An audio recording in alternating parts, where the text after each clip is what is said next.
Hi guys, welcome back to my channel. I hope you're having an amazing day so far, and I hope you're excited for episode number 9 in my debt-free journey series, because that's the video that we're going to be going through today. I'm going to be going through my April 2021 debt update with you guys, and if you're new to my channel, in July of 2020, I started my debt-free journey where I began the process of paying off over $18,000 worth of debt. So if you want to see where I am in that process today, then just keep watching. Quickly, before we jump into this video, I want to ask you guys a little favor. If you want to just go down below and hit the thumbs up button, it would really mean a lot to me. It helps out the channel and I really appreciate it. Thank you so much. And let's jump in. So always at the beginning of my debt-free journey episodes, I like to start by going through an income overview and filling you guys in a general sense of how Aaron and I were able to do income-wise throughout the previous month. And if you are new around here, Aaron is my fiance and we've already merged our bank accounts. So everything that's mine is his and vice versa. We share money and we share debt. So last night I was sitting at my kitchen counter with my income notebook, which is the little notebook that I use to write down all of our income totals throughout the month. And then at the end of the month, I take all of those totals, add them up so that I can get a grand total of the amount of money we were able to bring in. And I was so excited and proud to see that April 2021 was the best income month we have ever had. Now, I'm not saying that we had a $15,000 month or anything like that, but when I went back through all of the previous month's income totals, I did find that we made the most money in April that we've ever made, and it was so exciting. And I'm sure you guys know that I don't share these things in my videos to brag, but the whole point of these videos is for me to be honest with you guys and for me to take you along on my journey. So that's why I just like to be honest and just give you guys the real facts. So one of the reasons why we did really well income-wise through the month of April was just the way the calendar worked out and the fact that Aaron got paid 3 times in the month of April as opposed to 2. Just having that extra paycheck at the end of the month really helped us out income-wise. And I feel like I say this in every debt-free journey video, but I shouldn't feel bad about it. I should be happy that I get to say this in every video. But my Etsy shop has grown again, and I've made more income in the month of April from my Etsy shop than I've made in any other month. So I'm actually at the point now where I've opened a separate bank account for business income and business expenses. Before, we just had our one regular bank account where most of our money would go into. Everything that I would make from my job, Aaron made from his job, and then Etsy and YouTube, it would go into the same pot of money. But it was just getting too hard to keep track of, and I do want to turn my business into more of a professional business as time goes on and as I make more money. And it'll also make it a lot easier when tax season rolls around again. That's actually one of the tips that my tax lady gave me a couple months ago when I got my taxes done, that I should have a separate business account just to keep all of my business stuff separate from my personal stuff. Another benefit of having a business bank account is that it's a lot easier to keep track of the expenses that are going out so that you can see actually how much money you're making. So for example, with my Etsy business, I sell jewelry, but I obviously have to buy jewelry supplies, and then I also have to pay to ship the jewelry to my customers. So when you have a business, it's very important that you're able to make a good amount of profit and all of your money isn't going to expenses. So it's easier for me to keep track of these two things when I have a separate bank account. So now that we've talked about our income for April 2021, I want to go through how we saved money in the month of April. I think the first most obvious way that we're saving money is that we are back in lockdown in Nova Scotia and nothing is open except for essential services. You can still get takeout, which is not a good thing. I will get into that later in the video, but everything else is closed. So you can't just like walk around the mall or go into stores to browse. Everything like that is shut down, which has been helpful when it comes to saving, I'll admit, because for example, I've been in my apartment just doing my own thing, and then I'll think, oh yeah, I should really run out and get a new one of this, or I should go and see if they have any more of these. And then I'm like, oh yeah, we're in lockdown. I can't just go out and browse or see if I can find anything new to buy. So then I just don't buy it and I make do with what I have. I don't waste anything. I don't spend extra money. So it's been good in that sense. Another thing that happened to us in the month of April that allowed us to save a little bit of extra money was we got a refund from Aaron's college for $200. So I think what happened was we overpaid a little bit on his tuition a couple months ago. So we got a refund for $200, which was a complete surprise. And we decided to split up that $200 into 2 different places. The $100 went right towards our debt, which was great. And then the other $100 went into our wedding sinking fund. And I know you guys that I have not breathed one word of my wedding on this channel, but it's not because I wanted to keep it from you. I have just not thought about it. Me and Aaron are not big wedding people. We don't want a big production. We don't want to spend a lot of money on it. But over the last couple of weeks, we have been thinking more about it and the fact that we will need some money saved, even if it's a very small small wedding, we'll still want a photographer, we'll want some nice food or a cake. That stuff all costs money and we're gonna need to save for it, which is why we've started a wedding sinking fund. And I'm gonna make a whole separate video on sinking funds, but this is the main way that we're able to save money for a bunch of different things in our life. I always like to start out with how we saved money during the previous month so that I can build up my confidence a little bit and I won't feel so bad when I tear myself apart and talk about how we spent money during the previous month. Oh man, you guys, takeout is definitely where we spent the most money in April. Oh my goodness. If I could go back and see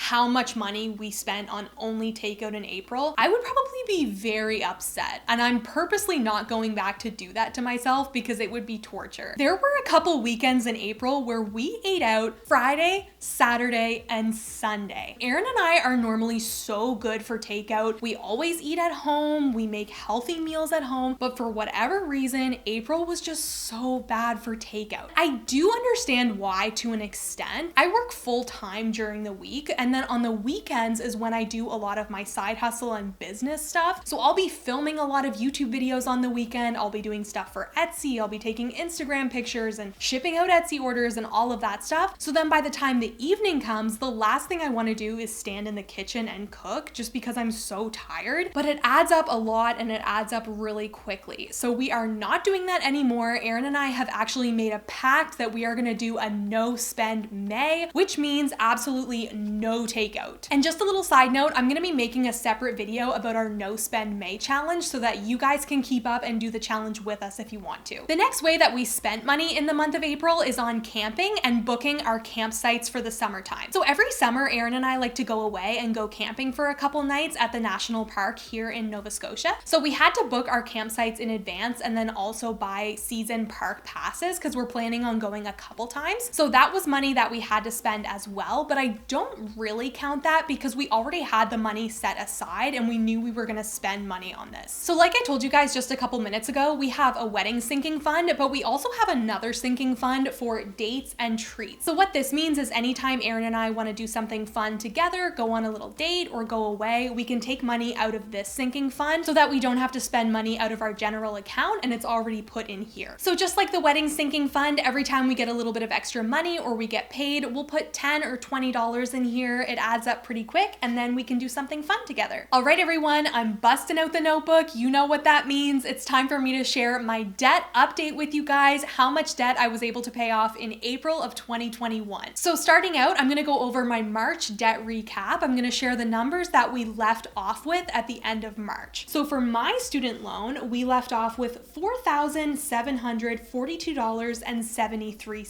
For our car loan, we left off with $6,522.35. And as of the end of April 2021, my student loan is at $4,650. So we paid $92.73 towards my student loan. And I've explained this before in my other debt-free journey episodes. I know $92 is really not a lot, but the interest on my student loan is literally like pennies. So we want to put all of our effort towards our car loan where the interest is a lot higher. So the only debt we typically pay onto my student loan is the minimum amount, which is $92. And our car loan is at $5,917.21, which means we paid $605.14 towards our car loan. So the total amount of debt that we were able to pay off in the month of April is $696.87. If you watched episode 8 in my debt-free journey, I said that I really wanted to pay off more money in the month of April than we did March, and our debt total for March was $566 or something like that. So I met that goal. I was able to pay even more money towards our debt in the month of April, so that makes me really happy. At the very beginning of this debt-free journey, we started out with $18,363 worth of debt, and now we are down to $10,567.21.